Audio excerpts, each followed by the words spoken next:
boom, boom, boom, boom, boom, boom. What's up, everybody? You're listening to the Hustle and Flow Chart podcast with your boys, Matt Wolf and Joe Fier. Check it. Welcome back. Hey. Hey, all right. So this episode that you're about to listen to is an interesting one because when we started to record it, we were just kind of having a discussion. We were thinking maybe we'd put this discussion in our paid members area, but we really just wanted to have a discussion because I was taking notes on what our insights were for the month. If you're an EGP letter member, you would notice that there's an Evergreen Profits Insights section at the end of each newsletter. Well, Joe and I kind of get together each month and go, all right, what were our biggest insights? And we decided let's start recording those conversations where we discuss our insights. That's what this started as. It did. So we did not have this. This was not intended to be a podcast live episode. Actually, on the fly, we even said, hey, why don't we start doing bonus episodes at the end of the month on the weekend for just subscribers of the show. So like if you're in your feed, if you're not a subscriber yet, you should probably subscribe, please, because you'll get these because we'll continue them if people like them. And so we it was supposed to be a 15-minute episode, but Matt, flapped his lips for the first 2 minutes. And so I gave him an extra 2 minutes. I said it's going to be 17 minutes. It got to about, I think, 21 minutes and we're like, this is going too long. And then we just kept flowing. And then I think it was like maybe 40 minutes in. We're like, this is a podcast. This should be a podcast. So if it starts off a little abruptly and sounding a little bit different than normal, that's why. Yeah. Also, I can't guarantee there will be notes for this episode. Probably won't be. Yeah, probably not. One of the things we're going to start doing is, we kind of miss doing these therapy session type episodes where it's Joe and I just kind of discussing what's working now in our business and personal lives and just an interesting discussion between the two of us on what's going on in our lives and business. We missed doing those kinds of episodes. And so what we've kind of come to the decision of doing is what we've come to the decision of doing. Sometimes I add extra words to make it sound, I don't know what I'm doing anymore. So we're going to add these on like not Tuesday and Thursdays, right? They're going to be in between episodes. Say they're in the weekends. Yeah, they're going to be Saturday or Sunday. Let's say Saturday or Sunday. If it's a wrap up, obviously end of the month, even like I'm looking at the July calendar, like they would just show up the weekend before. Yeah. The end of that month, Exactly. Let's just do that. I think that's cool. It's like, hey, what did we learn this month? And like, we probably record them and turn them around pretty quick too. So yeah. Insider's room. So we're not going to have a show notes page for this episode. We're not going to have a downloadable companion for this episode. This is just an interesting discussion about what's going on in our business and our lives right now, that by the time we finish recording it, we're like, yep, let's put it out to the podcast because I think they'd enjoy this conversation. And before we go into the episode, that's just us talking more like this. Make sure to become an EGP letter and membership member. Yep. Yeah. It's $15 a month for print monthly, or you can get the annual digital only $59 a month. So to EGP letter a year. EGPletter.com, EGPletter.com. Matt will make sure that website has both those two options on there. And but go get it because you get all these insights and obviously all the notes from the other episodes that rock. So, sweet. Now let's go talk some more. Alrighty. What's up? So let's chat real quick about as of this recording, it's basically the end of June, and so this is something we're going to start doing is maybe we'll see how it goes over. Yeah. We're going to start doing a little bit of a recording at the end of each month and just kind of talk about some of our biggest insights and takeaways from all the stuff we've done over the month. So. Probably should have prepared a little bit better. Probably, but whatever. This is truth. We actually just decided that we may share this. Right as we started recording. Looking at my calendar as you're chatting. But yeah, we can look back at all of the various events we've been a part of, the podcast interviews that we've done, the various projects we're in the middle of. We've done a lot this month. Actually, we've been doing a lot, and we figured we'd do kind of a monthly end of the month recap, quick 15-minute conversation between me and Joe about these are our biggest takeaways. If this one, because I'm sort of introducing the concept, this one could go a couple minutes longer than some of the others. I give you an extra. We've gone a minute already, so there you go. But if you read the Evergreen Profits letter every month, there's always a section at the back called the Evergreen Profits Insights, and it's kind of where I share some of my big takeaways from the month. Joe shares some of his big takeaways from the month, and we figured what's a sort of quick, systematic way to make that easy on us to come up to talk about those insights and our big takeaways. And we figured, well, why don't we just start recording the conversation of these takeaways? I can use the takeaways from this conversation in the notes of the EGP letter. And then if we actually feel that this content is valuable to people, we'll share it to members in the members area, and they can actually listen to our discussions on our takeaways. Yeah. Now, just to kind of put it out there, they're going to probably be pretty raw, pretty uncensored. We're probably we fuck around a lot. We goof off. No. We talk shit to each other, and we do. So these are going to be just kind of like raw, unedited. You're just talking too much bullshit. Hey, you gave me 2 minutes. I'm at 2 minutes right about now. Cool, you're done. All right, so this month was awesome. It really was, actually. This was probably one of the, I think, more of the mind expanding. I don't know. I just felt like we It sounds like you're going to talk about doing a lot of drugs. Yeah. Well, that's. No, but I feel like we've kind of caught our stride a little bit. Like we really are in more of the flow of like how we operate, though, is like you and I personally, on many ways that we could probably talk about, maybe some insights, or maybe we start with the personal. But I feel like in business, Matt's the scribe here. So yeah, I'm taking notes because these are literally going into the the letter. The letter. Yeah. So, but then on business side, like, big expansions there mentally and in business, just in the short and the long term, like in those meld so well together. But so maybe on the, like, I'm just looking at my calendar, and as you were flapping your lips all right, well, for 2 minutes, I was like, we've done so much. Let's start here then. Let's talk about some personal insights, and I'll see if there's some good stuff I could pull out of this for our notes. We had Aaron File on the podcast. Well, you read my mind. So Aaron File was on the podcast, and I don't know if she did it on recording or off recording, but she essentially offered to work with us outside of the recording. And you've had some sessions with her. I haven't yet. Joe's giving me shit for not booking them yet, but I will. He only said to give him shit or to bug him because you gave me permission. That's true. But let's talk about what have been some of the biggest insights you've had from the podcast, but also from like your follow-up discussions. Yeah. Erin is absolutely amazing. She's mindfix.com. Like, seriously, go check her out after listening to the episode, which I think recording this right now, it goes live tomorrow. Erin's episode. So I'm stoked to get it out for her, but also for everyone else, because it really helps. And so I've gone through 3 sessions with her, but really, and she would say like the first session is all I really needed for my beliefs. Yeah. Like that, not everything obviously, but she didn't just fix me overnight. But I would say the shortest thing. So you and I, Matt, have been talking about inverse thinking a lot. Yeah. And that whole concept of inversion theory. Inversion theory. And it's basically spinning an issue into another way of looking at that situation. You're like, oh, I want more of this thing. Well, it's like, no, actually, let's talk about, what if you wanted less of this thing? Like, what would you do? So like an example would be like, we really want to grow the listenership of our podcast. And the sort of normal linear thinking would be like, okay, well, what are all the things you can do to grow a podcast? And you just list them off, right? Yeah. Well, inversion thinking would be, okay, so you want to grow a podcast. What are all the things that you can do to make people not want to listen and not want to share your podcast? Yeah. And how do you drive people away? Yeah. And then you would kind of like start listing out like, here's all the ways I would drive people away from a podcast, right? Like I would bring on guests that aren't relevant to our listener. They just I would fart in the mic all the episode. Well, you want to talk about stuff that would actually like happen. Okay. But no, yeah, you would have bad audio quality. You would do no marketing or write no show notes for your podcast. Yeah. You would just ask really horrible questions and hit a button every single time, but they're bad.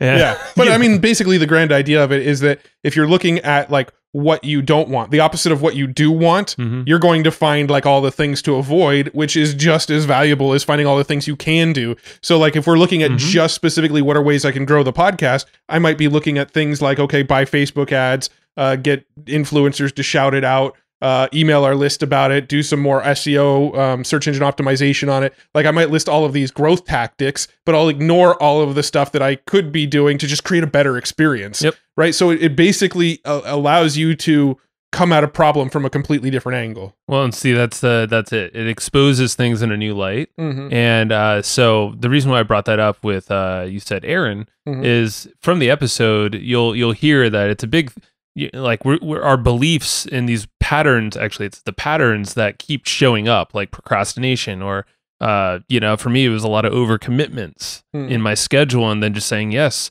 Like, so that was the big thing she worked with me on. And really it was the first and only, deep session that we needed was that. It busted that. Then the second one is that change needs to be complicated, which it doesn't need to be. You can grow through subtraction. Like, by doing less. How do you do more by doing less? Like all these things. But I noticed, I was like, shit, it's really like, she's having me see the other side of things. Everything is inverted. It's all this theory of inversion is just flipping. So the way is just like essentially showing something in a perspective and a light. You're like, wait, so what would actually make that true? Or like, what would that, and it's almost like a logical thing. Or like, oh, well, that's kind of dumb. Like I did this. I literally have a tree in my front yard yesterday, Matt. I was looking at this damn tree and I love this tree. It's a huge pine tree. And basically I was like, I love this thing. And I've been like hard nosed and getting rid of it because it's throwing sap on all of our cars. It's messy. It's nasty. It drops big pine cones everywhere. And basically a bunch of reasons to I was looking at all the things that I love it, which was I love the tree. I'm like, I couldn't think of anything other positive notes about the tree. So I flipped and used the inversion thing. And I was like, that's the only thing. It's like a pro con list. Yeah. There's like the pro was like one thing and everything else for cons. So I was like, okay, tree's going. Tree's got to go. Yeah. Inversion theory complete. Yeah, love it. Any other big insights? Let's talk about this because this is something I know you and I have been working closely on too. So we actually had a call to be on his podcast last week or something. I don't know. Whose podcast? Mark's Acosta Rubio. So we had a call with Mark's Acosta Rubio, and he asked me like his podcast is basically like how do you be more fulfilled and how do you feel happier with your results in life and things like that. Is it right? Called Getting Results. Yeah, and we may even simulcast that episode to our feed, so that actually might end up a Hustle and Flowchart episode at some point. Yeah, but one of the questions he was asking about was like sort of keys to happiness kind of questions. I don't remember the exact context, but it's the first thing that popped into my head, and it sounded so nerdy at the time, was that productivity and time management and systems are the keys to happiness, right? And it's kind of funny because like that sounds really nerdy, and it also doesn't sound like it can be very true, but when you really break it down, it's like, all right, so in my mind, one of the keys to happiness is being present in the moment. The conversation you're having, not thinking about what you did yesterday, not thinking about what you have to do tomorrow, what you have to do next week, not thinking in the future, not thinking in the past, just being present in the moment, in this conversation, in this experience that you're having, right? That's kind of a key to happiness, right? We can kind of both agree with that. Yeah. So how do you get stuff out of your head so you're not thinking about the future all the time? Well, there's unloading processes through things like David Allen's Getting Things Done and Tiago Forte's Evernote systems, which he calls PARA, like those sort of systems. And so like my whole thesis of the key to happiness is productivity and systems is if you can unload your brain into systems like Evernote and Getting Things Done style lists, then you're not as focused on what has to happen in the future because that's been unloaded. You have a place to store that for now, and you don't have to think about that. You can be in the moment. And that was a sort of big insight for me. And I kind of just said it like off the cuff, like while recording this podcast. And and that led you and me down a sort of rabbit hole of me showing you some of my productivity systems and things like that. So maybe we could touch on some insights there as well. Ooh, I have monster insights all the way to this last weekend. Actually around the same time I looked at the tree in inversion theory. Inversion. No, it actually, so I see it as open loops, like monkey brain, monkey mind. Case in point, this weekend, I had no work to do. I didn't do work. I didn't either. I didn't want to do work. Actually, I'll take it back. I wrote an email. God, you worked too hard. Yeah. I emailed our list on Sunday when I don't normally email on Sunday. That's true. Yeah, I did. I read that. But yeah, like I didn't want to do work. I've been doing very good because of Mark's in that interview. Is to build our lives around basically our lives should be our lives. Work is around that. Yeah. It's not the other way around. We're not working to live. We're living to work. Something Tremco's been trying to hammer into our head for the last 3 years that we've known him, but I think it's finally clicking. Make more. I know. I was actually about to read his book, Work Less, Make More. Yeah. But I see it as open loops, and on Saturday, I had a really hard time just sitting still. It was really weird. I was hanging with the family all day long, but I was getting like halfway through the day, I was just like, I'm bored. What the hell? I can't and I try to just relax. I hired new landscapers where sometimes I've been having troubles. I've been having to like work in my yard more, which I love. But like, okay, I'm forcing myself not to do that. I'm forcing myself to not do anything, Joe, and chill the fuck out. Yeah. And I couldn't. And I was getting actually short with my wife, and I was getting actually kind of like depressed feeling and bored and anxious and really like stressed. And then it wasn't until I started like working out and I actually went on a jog. But like, and then it came to me, I was like, it's the open loops. And it's like, I didn't unload everything out of my brain, but also I think there's loops, open loops, but also you got to like move your body or like move yourself outside or like reset your mind somehow. So I was noticing that I did almost like half of that work. Yeah. I had most of it dumped out. I dumped a little bit more, but like I didn't have this like thing to just tell myself like, all right, go. And like for me, and then this goes back to my dad and his whole like patterns of depression and stuff. He didn't run towards the end of his life. Like for 3 years, like he got out of this daily routine of running. Like he would run like freaking 6 to 10 miles a day. And so I actually just ran around the block. That's all I did is I ran around the block of my house, and I was coming up and it crossed my mind. It's all these fucking open loops. And I'm not alive unless I close those loops and make sure I do something like running to reset my ass like that. Like literally all it took was 2 minutes of me going around the block. I was like, I feel fine. Yeah. I mean, cool. you know me over the years, I've battled with anxiety like quite a bit, like sort of generalized anxiety where I can't even pinpoint why I'm feeling anxious. I'm just feeling anxious. See, that's how I felt on Saturday. I was just like, what the hell's wrong with me? It is 100% that. It comes all back to the open loop type stuff. It comes back to like you have something in your head that you either need to get down on paper so you don't forget it, or some sort of task that you've got to do later that maybe you haven't gotten out of your head and you don't have a date that you're going to do it yet. But I really think that ability to unload your brain and then also kind of put due dates to stuff too. So like having a system in your calendar where on this day I'm going to make sure I tackle this, on this day I'm going to tackle this, or you know, I use a tool called OmniFocus to put due dates on various things. But you know, that sort of unloading, but then also setting a date in your mind that you're going to take care of that thing is like part of closing that loop. You can close that loop in that moment by putting a due date on it, right? Totally. You can kind of go, okay, I know this needs to get done. I've just put it down on paper and I know when it's going to get done now. I don't need to think about it in this moment. Yeah. And that clears your brain. And that's been what I've found, right? If it works and for me, I noticed like it needed like a physical trigger. Like that's like literally the act of running. Like that specifically is what, because I used to run a lot. And I did it as a meditative thing. I don't like it now because it actually hurts my body. And I prefer to lift weights because I feel way better and stronger. But just running around the block, it was able to like reset my brain. Yeah. And that was literally, and I could, I have like, I can go on the bike or like do a row or have all that stuff too. But for me, I don't know, it was just like me going outside in the sun running, which is physical. And I used to do it, and like maybe it's a genetic thing with my dad. I'm like, dude, holy crap. This unlocked my brain.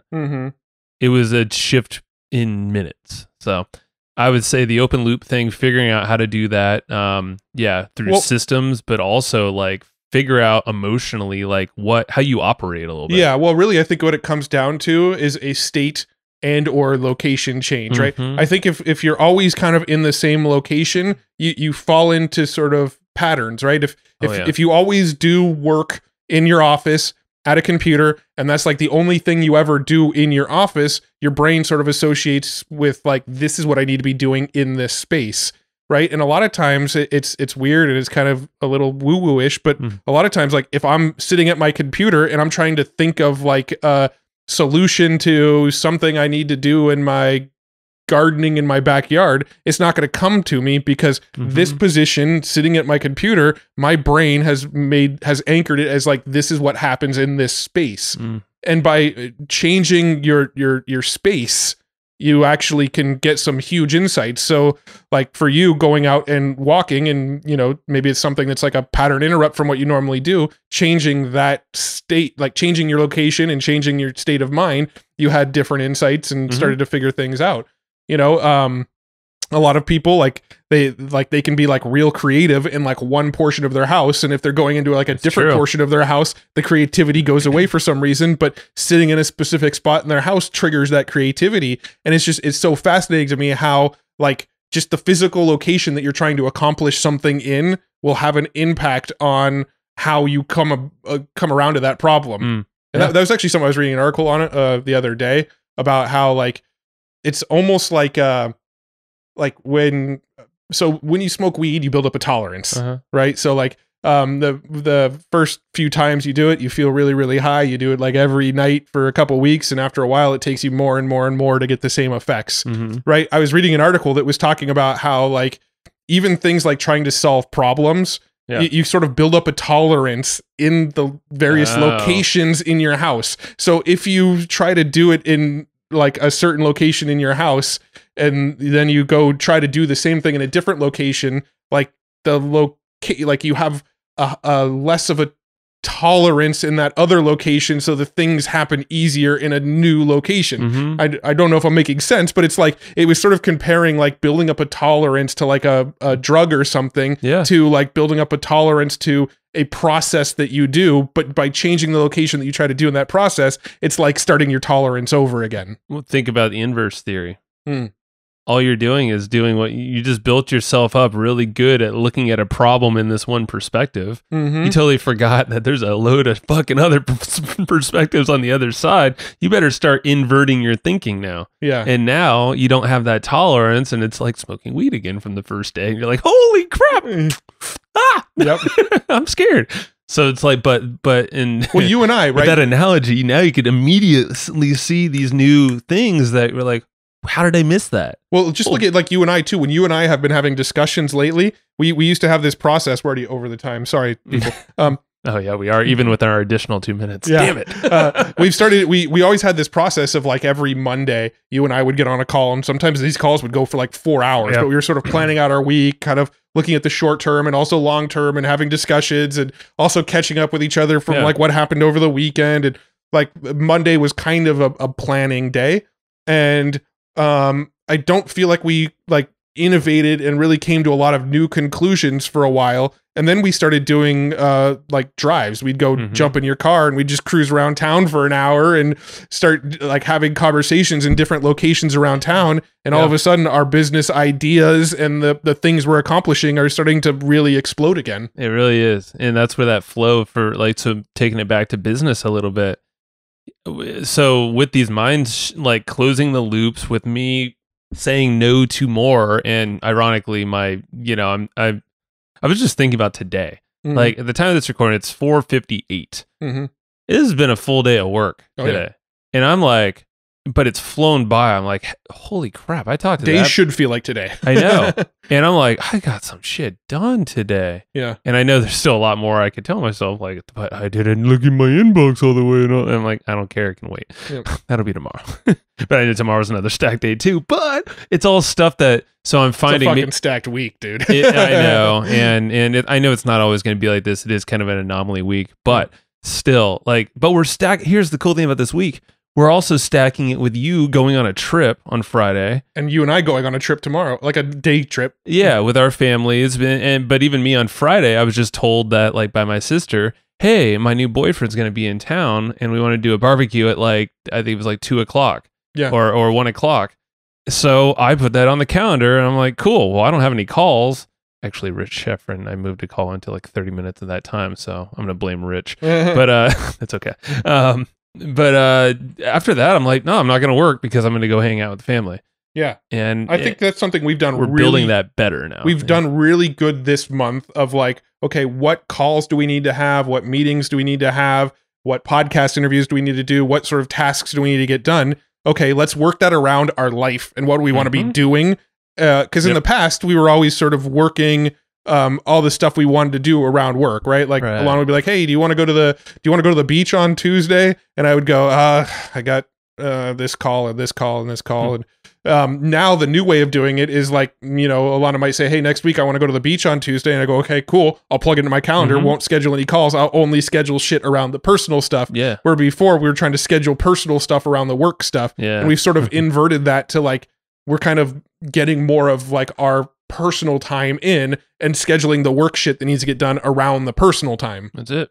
Yeah. It really comes to inverting everything, huh? Yeah. God damn, that's like if you ever get into like you feel like you're stuck in a pattern you can't get out of, invert it. Yeah. Invert that shit. For sure. Period.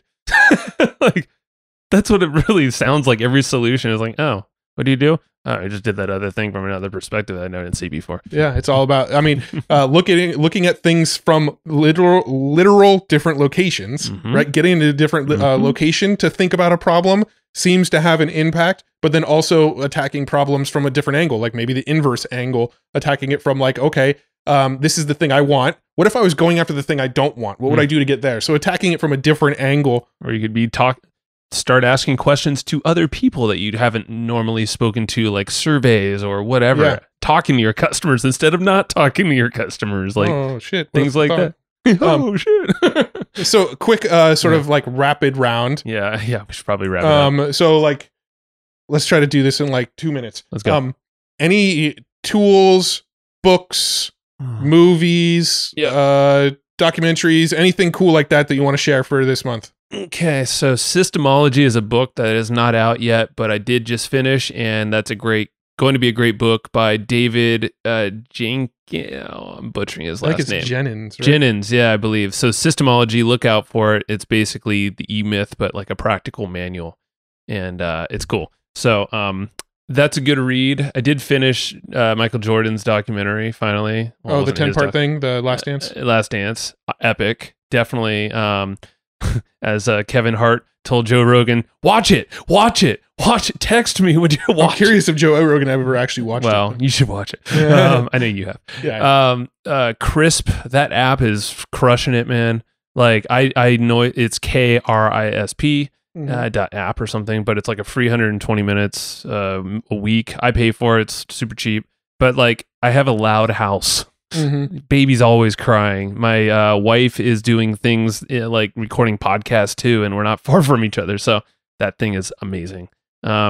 Shoot. I had more as you were asking that question. So you mentioned a book, you mentioned a tool, and you mentioned a movie, TV kind of / TV series. That's kinda... Oh, I've been watching Space Force. Oh yeah, that was funny. I just finished it. Yeah. The first season. It's stupid comedy and I love it. So watch that. All right. So books. Hold on. So I'm starting a book that Will Clyden Ojai recommended, Brain Hacks or Brain Games or something. Oh, I have some tools. I just remembered. I forget the exact book. Next month I'll come back with you'll like it. It's mental models and stuff. I remember him mentioning it. I can't remember the name of the book. Ironically, inversion theory was like the very first one it talked about. I was like, dude, this thing's following me around. It's so powerful. Shoot, what was this? Oh, an app to get Voice Dream. Voice Dream. What does that Voice do? Dream. So it's one of these apps that Rich Schefrin uses to basically read along with a book. You can upload like a PDF or an EPUB or whatever, a doc, I think. And it even OCRs it. So if you had just a PDF that, couldn't be read, it would OCR the thing. And which would mean basically AI can read it. And so this app basically will allow you to read along with the audio and play it in your microphone. Must be in one. Why? However little known. So basically Pride and Prejudice. So basically has like a computer reading it to you, but it also shows the words on the screen, and it highlights like whatever word is being said in the moment, right? So you can kind of follow, like it uses it as like a pacer for you. And you can then speed it up, which literally I think Rich Schefrin says that he lives in the 600 to 700 words per minute category I think this is when he's reading, not just listening. So what he will do is, I'm up to maybe like 300-ish, 305. But that's me like reading and still trying to listen to every word. So the whole thing, I'm like, holy crap, I can this is how I read that Systemology book so fast. I just went to as high as I could audibly understand, almost like an audiobook. but now on steroids because I'm watching it, so my eyes are just tracking along with the thing on screen. Mm-hmm. The line and the word, it'll highlight both. So I'm actually finding, I think I'm inputting better, like it's syncing in both ways, two senses. Mm-hmm. So Voice Stream, it's a paid app, but it's like, I think it's sick. Nice. And you can upload like any book and boom, now you have an audiobook essentially. Hey guys, Bless you. Hey, it's not coming You out. could sneeze. There it is. There it is. Good. Get it out. I actually haven't started any new books recently. Oh, really? I've been pretty slow Slacker. on reading. I've been working through. I'm actually still. I haven't finished The Courage to Be Disliked. I'm pretty close to the end, Dude. but I want to reread one. that book. I'm That's trying a to good think. Is there one. any other books that I've gone through? I think that's really the only one I've read. Like I've been working on recently. I haven't been doing a lot of reading the last like 4 weeks or so. The next one I want to read is The Future is Faster Than You Think by Peter Diamandis and Stephen Kotler. Stephen Kotler is about to come on the show soon. Mhm. So that's partially a prep for that. But I heard that's awesome. I was going to say, let's see here. I've heard Story Brand. That's another one I'm going to reread. Mhm. A lot of people have been talking about that again for some reason. Well, reason is because it's good. Mhm. No, I'm looking at the. I got a software I've been playing with. Yeah, go for it. It's called Members Pro. Have you heard of it? Oh, I have actually. Yeah, talk about Members Pro. This is a takeaway. Yeah. Well, so hold on. Sorry. Talk about like what we're doing together as like maybe the structure or. yeah. So Members Pro is a company that we're working with. We're for all intents and purposes, we basically partnered with this company. It's think of like a Teachable or a Thinkific, but we're going to take it in a completely different direction, right? They're like it's a membership platform where it's hosted on our servers, and you basically run your membership through our platform. There is tools like Teachable and Thinkific that exist to do that, but those are all very like linear courseware, right? It's like you watch module 1, then watch module 2, watch module 3, etc., and you kind of go through the flow of listening to or watching all these modules. What we'd like to sort of develop is more of a vault style membership where you can have a lot of content in there, but maybe it's not designed to go through linearly. So obviously you listeners are a member of our membership site. Well, we're not a linear membership site. We'll have a video one day about how to run Facebook ads and a video the next day on, a meditation that you can do, right? And so there's kind of a lot of content from a lot of different guests that have come on our podcast over the years. And we'd like to build this into a platform that's designed for memberships that are trying to have that outcome. Yeah. And as far as I know, there's no other platform on the market that is designed to do this kind of thing that's not like a WordPress plugin or something. Yeah. So it's a really, so these guys, Members Pro is actually Chris Benetti is an avid, member of our EGP membership, but also just listener to Hustle and Flowchart. So super cool that, we're able to just work with him at a partner level, basically. And, we're going to grow this thing, but also build in some interesting tech that just doesn't exist that we've been wanting forever. Like we've been talking about how we want to get into software, but really, us, we're in the content game. We've been online, training game for a long time. So like this only is an extension of what we do. Yeah. So it's like, it's kind of a dream to be able to work on this project. And this came from just us and the microphone, really, if you think about it, and us learning to be in our flow, essentially this month again allowed us to figure out what to focus on in our business and double down on and eliminate the other BS that we've been really clouding our time and days with. But now we're like forcing it out because we're scheduling family stuff, we're scheduling activities, dicking around. I feel like we have this month in June.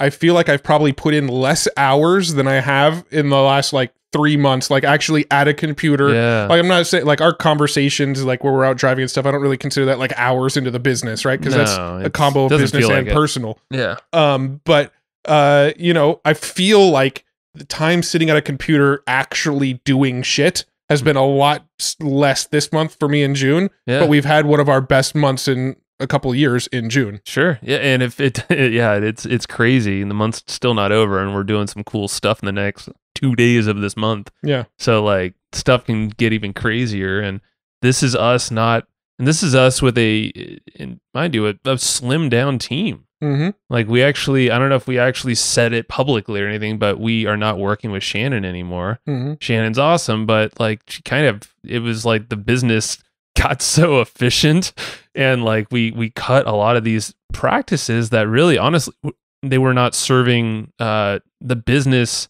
from a serving content, like a value, like putting the right value out, but also monetarily, like profits for us.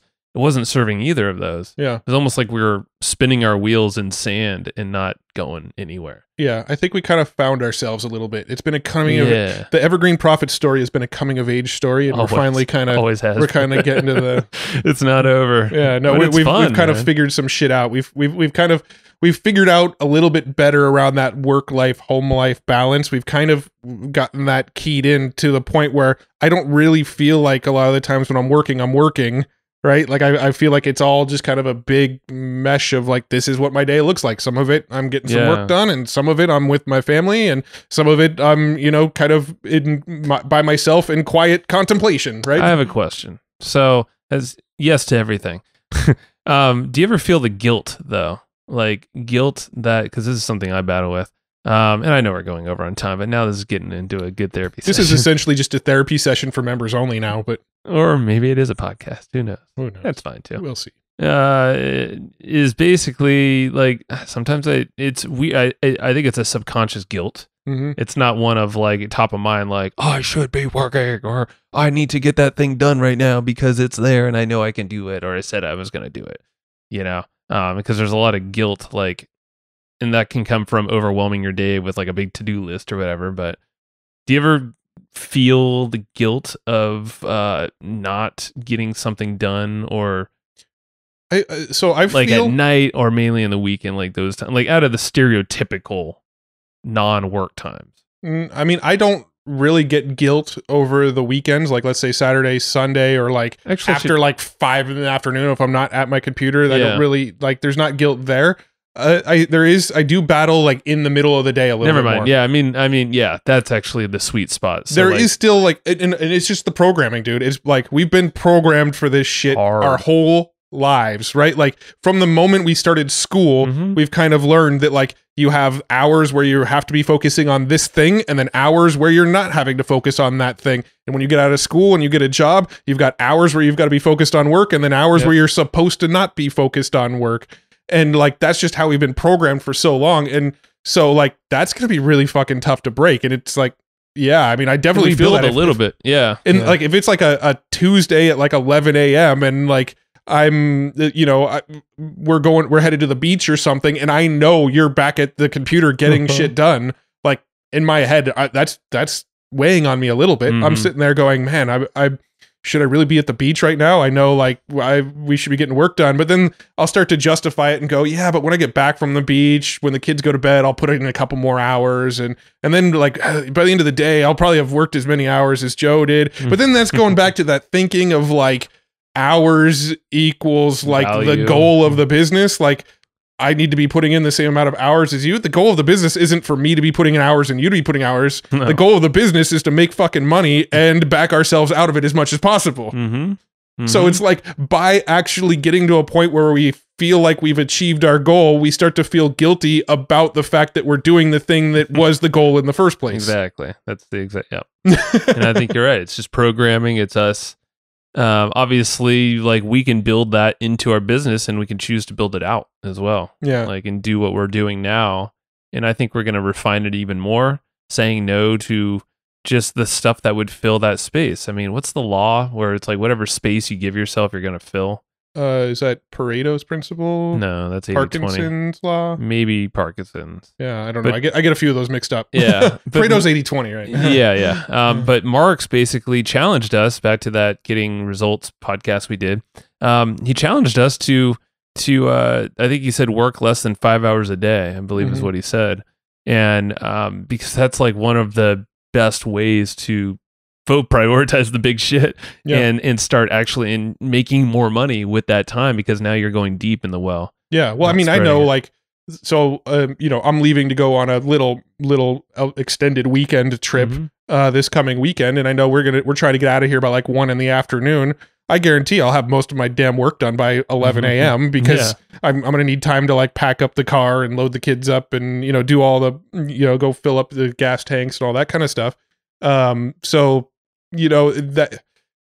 Mark's sort of idea of squeeze your day down to 5 hours, don't let yourself work over 5 hours, it kind of forces you to go, okay, I'm going to try to get all the same shit I usually got done in 8 hours done in 5 hours. And what you find out is like, oh, there was a lot of fucking dead time in my 8-hour day that when I shoot for a 5-hour day, I'm just like, bam, bam, bam, knock it all out in a row and I'm done with my day. That's right. Yeah. And then that's hours where you and I aren't going to get on some call that's going to last a while. And, it's not going to be you answering or checking emails all when the you time. do get on calls, you're like, guys, what do we got to talk about here, guys? Let's do this and get out of here.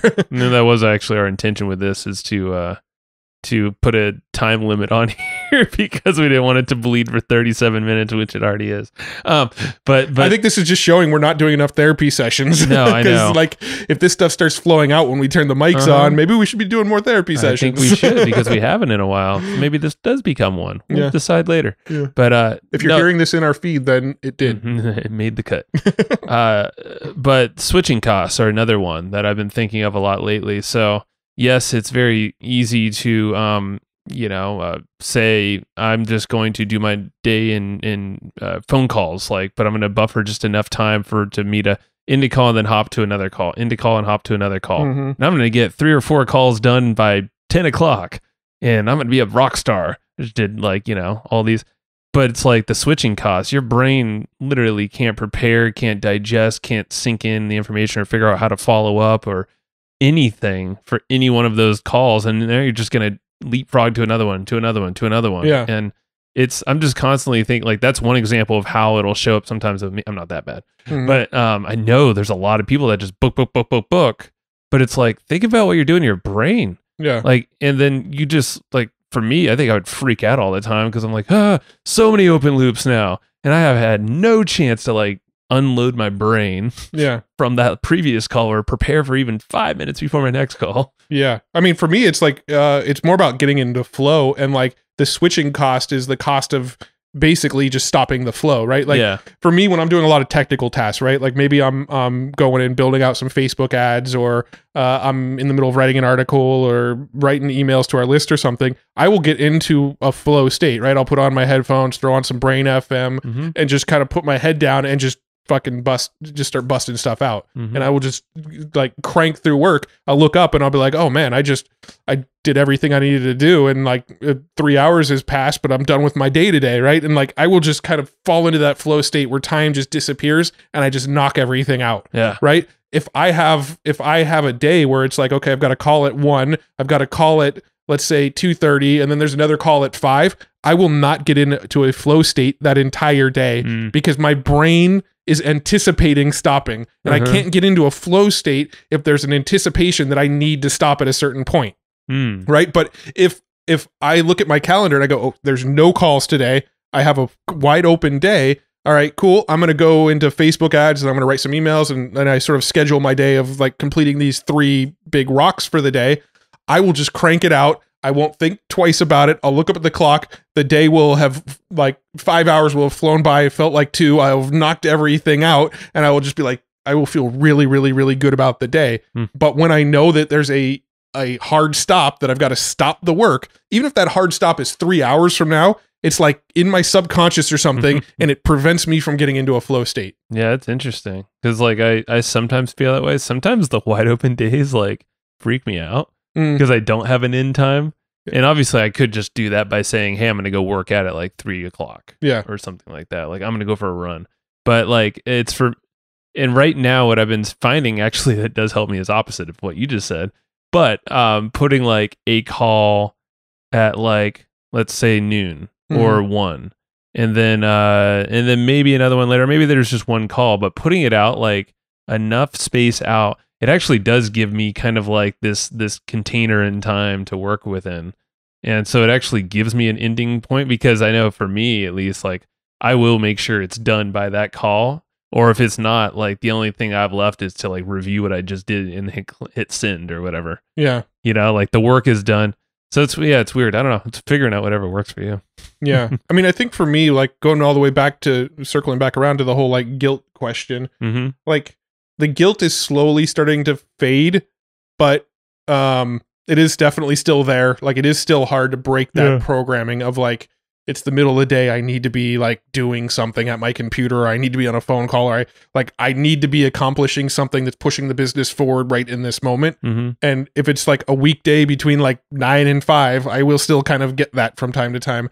And, that's probably one of the things that I still need to break through on my own. But I think we're both kind of getting better at it. And I think the way you and I are getting better at it is sort of reinforcing it on the other person. Yeah. Well, shoot, that's how it's got to be done. Yeah, with us, and it works because other people are putting it on us. I feel like this is just a perfect time that so many business coaches or other coaches like Aaron have, which I would say is business coach too, are showing up. All these quote unquote mentors, peers, partners, team members are all showing up at these points where I feel like, I don't know, it's like go time now. We're shaving off all the stuff that doesn't serve and changing our mental models to think clearer into what's actually going to drive us like out of this constant, I don't know, like we always look back and we feel like it's always been constant. It's obviously not. We've done a lot of crazy stuff, but like now the growth looks like it's just way easier and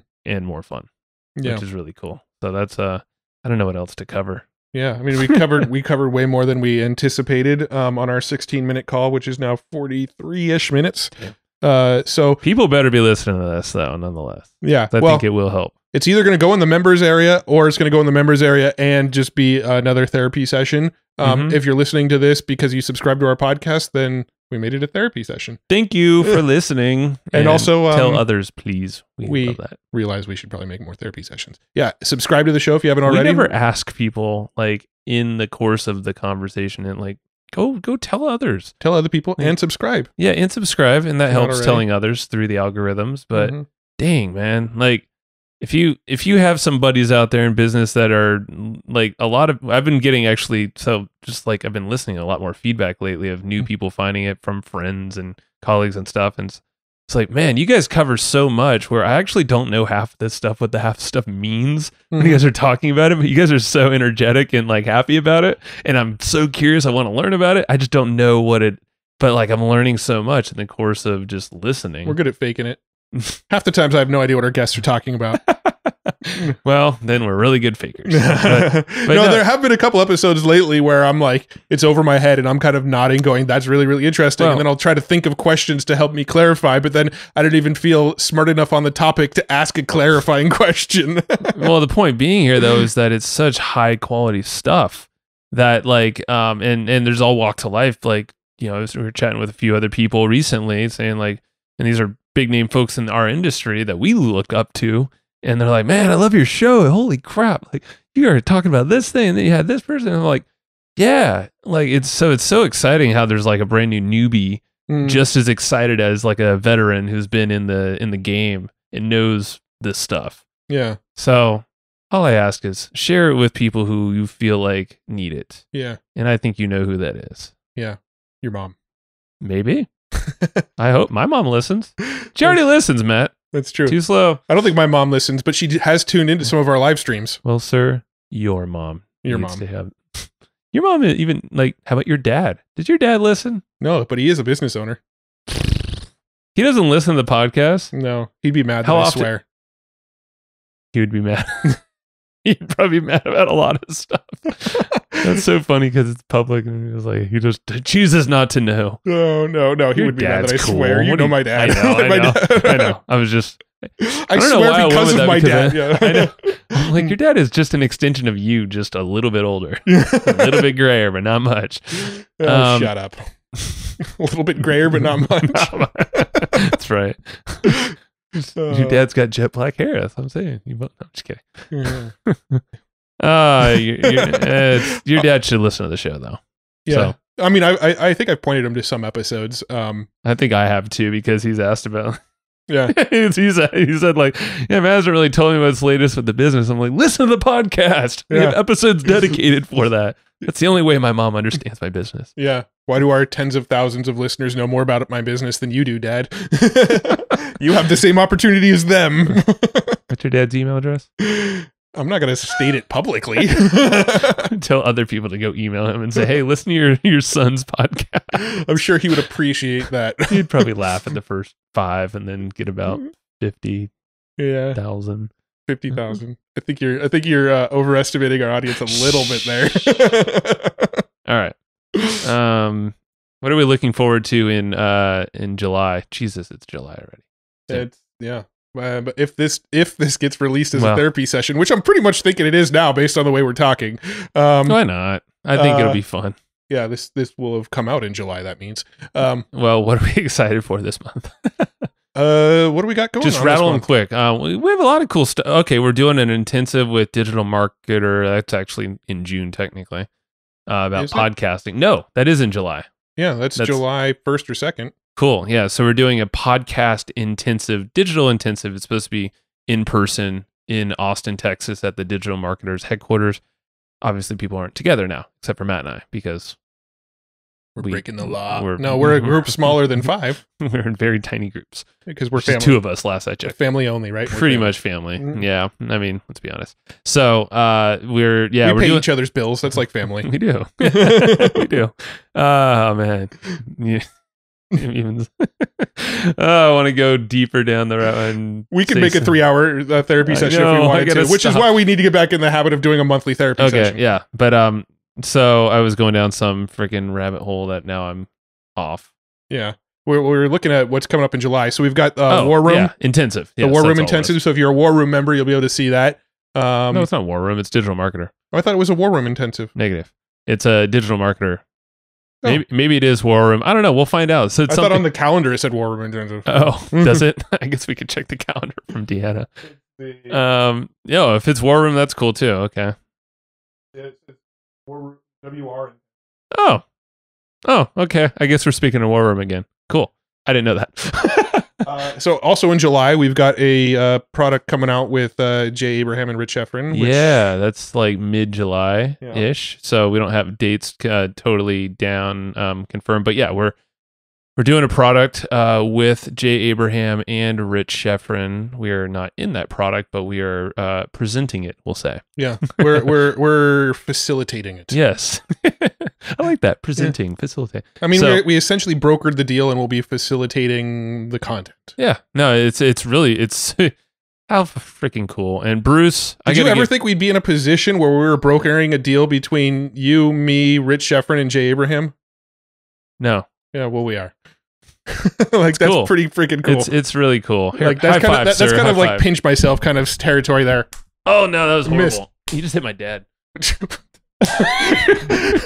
Make me feel guilty about giving you a high five.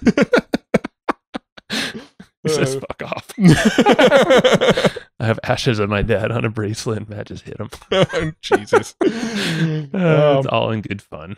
So on that note, yeah, so we've got War Room Intensive. So we're doing that. No, very grateful. Back to that. No, I'm serious. Like, I'm not downplaying that at all. Yeah. It is this is what life is becoming, and I feel like this is back to the flow state. So yeah, we're doing that. We're doing that promotion, and we'll probably share it to everyone here in our email. So make sure you're getting the notes of this episode. Yeah. Now that it's officially going to be a therapy session, there's going to be notes on this. Yep. That's at hustleandflowchart.com. Depends.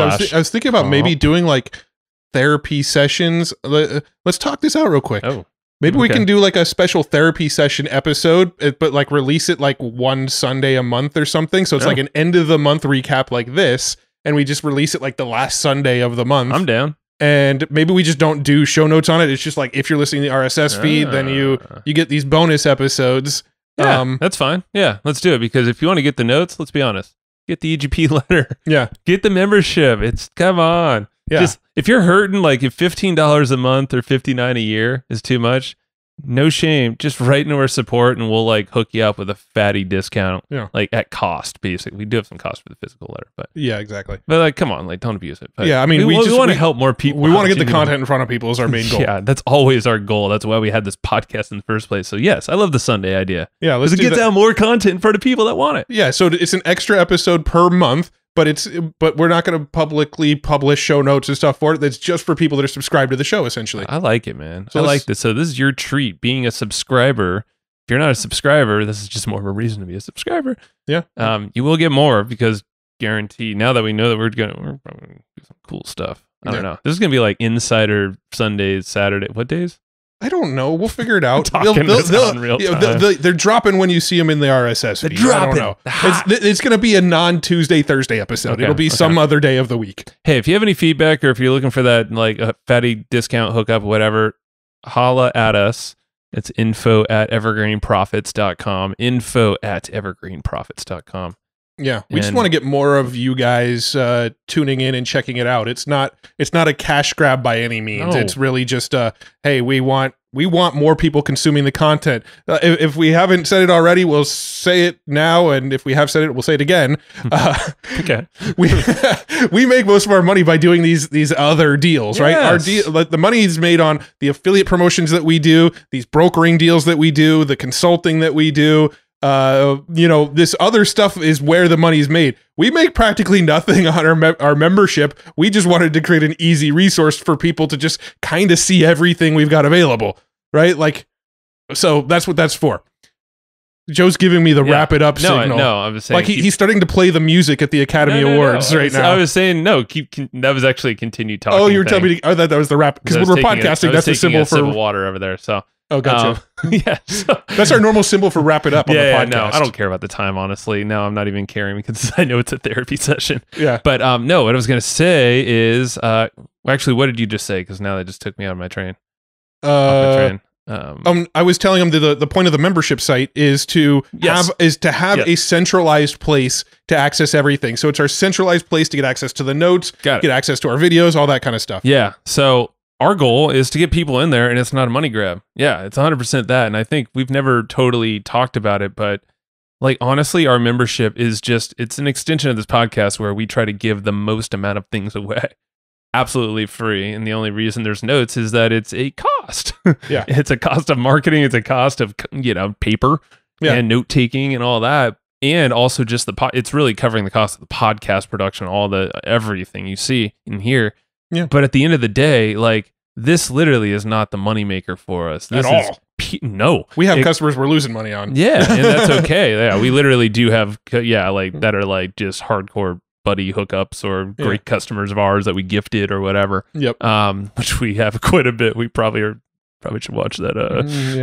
I we give away numbers too in a much of while. the farm. Let's not try to think about it. But come on, like do us a favor and like ask for a discount if you really need it. If you've been sitting on the sidelines, like we want to hook you up and tell your buddies. And if you got some person out there that wants some help, needs some help, like we're starting to get a lot more of these people now reaching out to us and like thanking and like I'm more seeing like, holy crap, like this is making an impact, but I know it makes even more of an impact when people jump into the actual getting the newsletter condensed, but also then like all the video and all these crazy resources. People are literally saying like, you're tripling my business in like a hardcore time of history. Yeah. And like, I learned it from this affiliate marketing. Like I've heard so many of these different, It's crazy.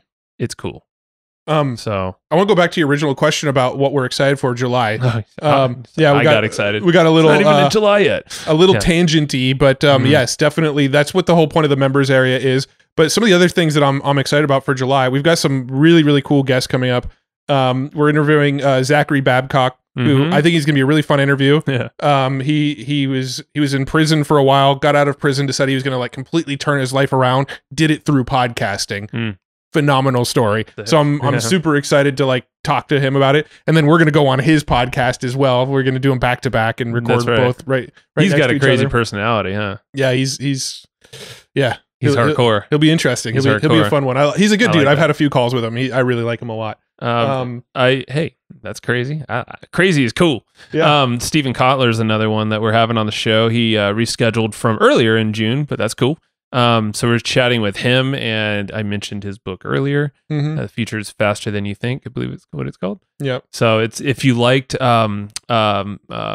Stealing Fire. no guy that we spoke to, Mark Joyner. Mark Joyner. If you liked Mark Joyner's interview, which a lot of people said they did, Yeah. and his book of something how to be riches in 2020, The Roadmap to Wealth in 2020. that's it. Yeah.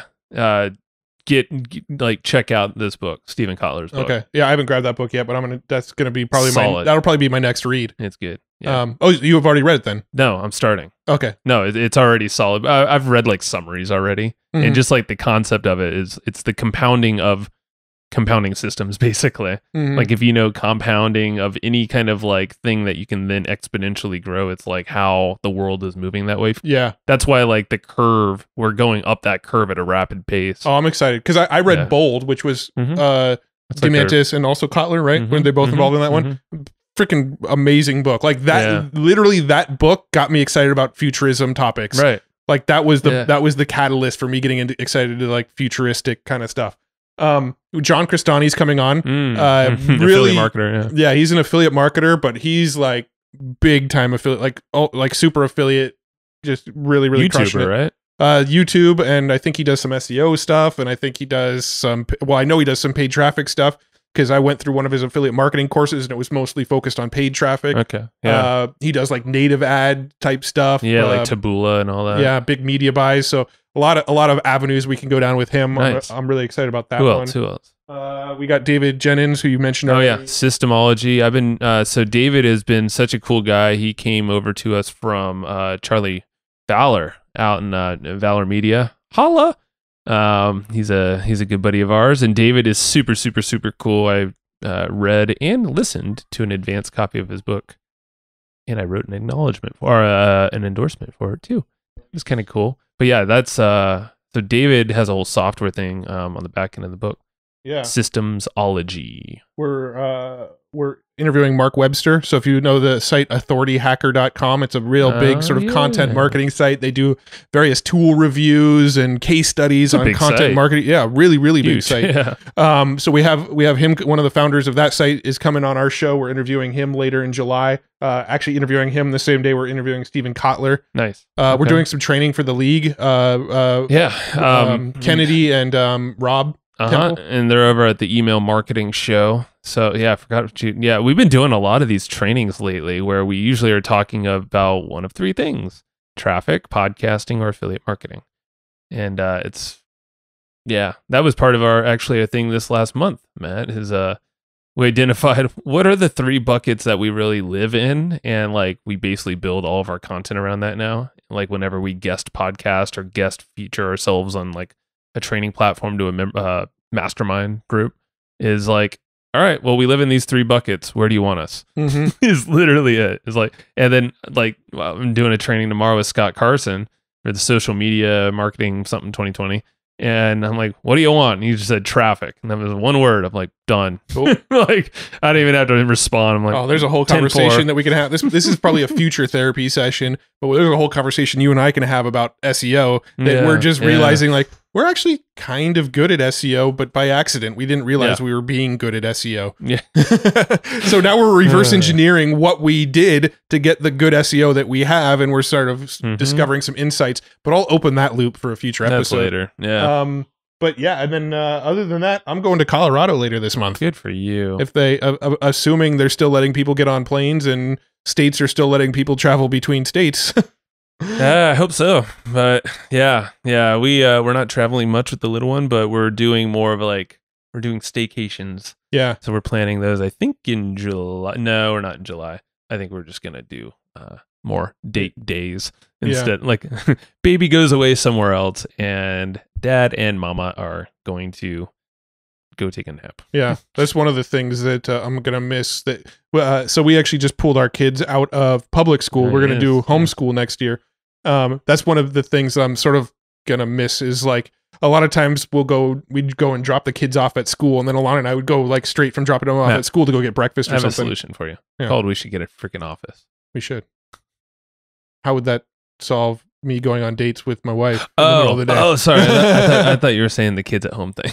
Oh no, I mean that I've almost tuned out. I got big old headphones. You tuned out your kids pretty well. My door's got a lock, and I got big old fat headphones. That is true. Okay. Sorry, I was thinking. No, obviously spend time with your wife. No, the thing that I'm going to miss when they're not going to school anymore, or going away to school anymore, is the ability to just like go drop them off at school and then go get breakfast. We'd go on like breakfast dates a lot. I like that. That's cool. But we'll be doing that probably a little less often. But you know, my parents and Alana's parents both live fairly close by. Dude, so. you can arrange. And see, that's what we're doing is like figuring out how to strategically arrange our family. Because let's be honest, I live with a lot of family right around me. It's very simple to get help. I'm very fortunate in that regard. The lockdown has not really prevented us. But so it's like ponder off for, you know, like 5 hours if we could do that, you know, at any one time. And then it's like, cool, we're going to freaking go do whatever all day long. Yeah. Or at least most of the day, where we would typically be thinking about a kid. The other thing that we've been talking about a lot lately too, and I know it's sort of like a mutual sort of dream for you guys as well, because we've had this discussion, is Alana and I have been talking a lot about maybe getting an RV and just kind of doing more road trips, because our kids will be able to work from from anywhere.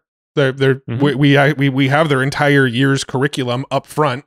So like, do you already have it? Like literally? No, we don't have it physically yet, but you get the entire year's of content up front.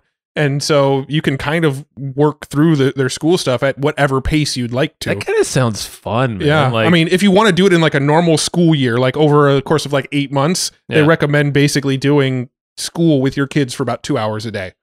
But you can accelerate that if you want. Like you can try to cram more curriculum into a shorter amount of time and get it done faster. Like you get to set the pace in homeschool, right? This is crazy.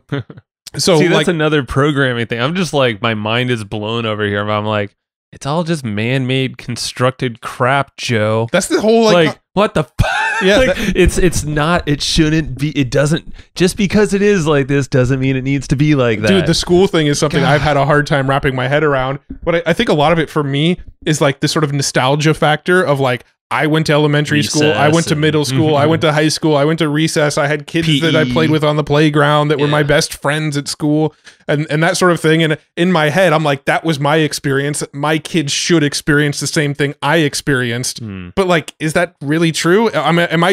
I think I'm just romantic and nostalgic about my own experience, but it doesn't mean my kids would have the exact same experience I had if I put them in the exact same scenario. Because they wouldn't have the same. They probably wouldn't. Impossible. And you know, looking back at it, if I was looking at like my childhood, would I have preferred my parents to keep me in school for 8 hours a day, or 6 hours a day, 5 days a week, and you know, have some of those friendships in the recess and all that kind of stuff, or would I have rather been on the road, seeing different cities with my family, getting sort of getting to see new environments, learning different cultures, you know, things like that, but with my family and actually sort of meeting interesting people along the way? What would I have preferred?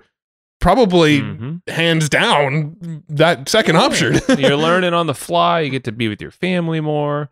You're with your unit. You know, it's like, and your parents are actually involved, like fully immersed. I mean, in your learning, it's not like send them off to day camp, come on back every day, and then it's like, okay, what do you learn? The kid's not going to tell you. So it's like you're not really as involved in their life, and that's, I feel like, way more fulfilling because you're seeing these like mental shifts, like we've been talking about here. Like, how freaking cool is that as their educator and their parent? And you're like, fuck yeah. Like that, you got this, and like. My kids are going to know SEO by the age of 10. Sure. Yeah. How many 10-year-olds are going to know how to do SEO? I mean, if they want to, I'm sure someone would. I mean, maybe not. Maybe they want to pick up that guitar on your wall and become really freaking good at it. And that could be like part of the curriculum. Like, for sure. It could be. Think about that, dude. Now that forces you to play the guitar probably even better and learn the curriculum prior to teaching that on. Like, you should figure out where guitar lessons come into play, because you know that is in some type of curriculum. Oh yeah, no, for sure. So when you sign up for homeschool, like there's a basically public funds that go towards homeschool parents too, to pay for the curriculums and stuff. and music lessons and art lessons What? and things like that are approved curriculums. See, I don't know any of this stuff. Okay, Yeah. that's cool. So like, Dude, we how can, cool is that? See, we basically have access to a pool of funds for each kid that go towards their education, but that could go towards, you know, buying them online memberships to like online courses that can go towards, you know, music lessons, art lessons. You have to buy the curriculums, right? So like you have to buy their math and you know, all their reading and math and all this sort of standard curriculum, science, things like that. So some of the money goes towards the curriculum. Some of it goes towards extracurricular activities. You could use it to put them to pay for their little league or their after school activities. You have a finite amount of funds, so you have to kind of like budget wisely where you want the funds to go, but they can pretty much go towards any sort of enrichment. That's cool. Yeah. I didn't know that. Yeah. So yeah, I mean, You can like get our creative. kind of goal is to have an RV, like still keep our home base. We wouldn't sell our house or anything, but have like an RV, be out on the road for like 2 weeks out of every 2 months or something like that, or 2 weeks per quarter, and just be kind of going to different towns and driving and just being out on the road. And then, you know, in the windows that we're back at home, that's when we'll knock out our batch recordings of podcasts and, you know, do all this stuff that requires us to kind of be in a single location together. And then once all that stuff is kind of done and wrapped up, then you go do another round of road trips, you know? Nice.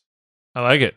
So That's cool. Do it. that's That sort of, sounds rad. that's sort of our dreamer's room vision. And we've been sort of looking into RVs and all that kind of stuff lately because we're getting more and more excited about the idea. Yeah. Well, it's all about looking forward to things, especially now. Then still kind of lockdown-ish, so I think that's healthy. Yeah. That's it's definitely you got to change up this like consistent pattern, like he says, just to invert Yeah. the thinking, and that's definitely inversion because that's whole different than you've been Yeah. doing. Well, let's wrap this thing up. Cool. Let's do that. This has been a cool episode. It's been now a great that 16 minutes. this is crazy, yeah.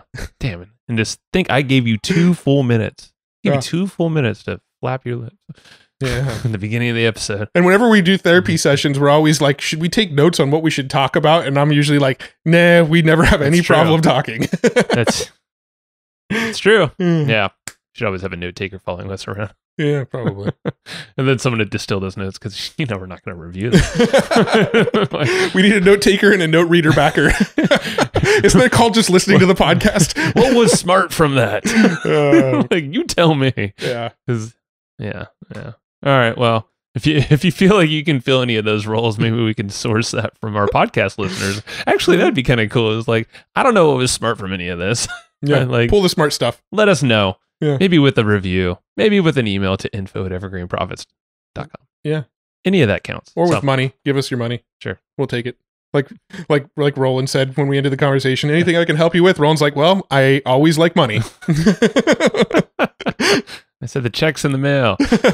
I think he said the chick's in the mail. Oh.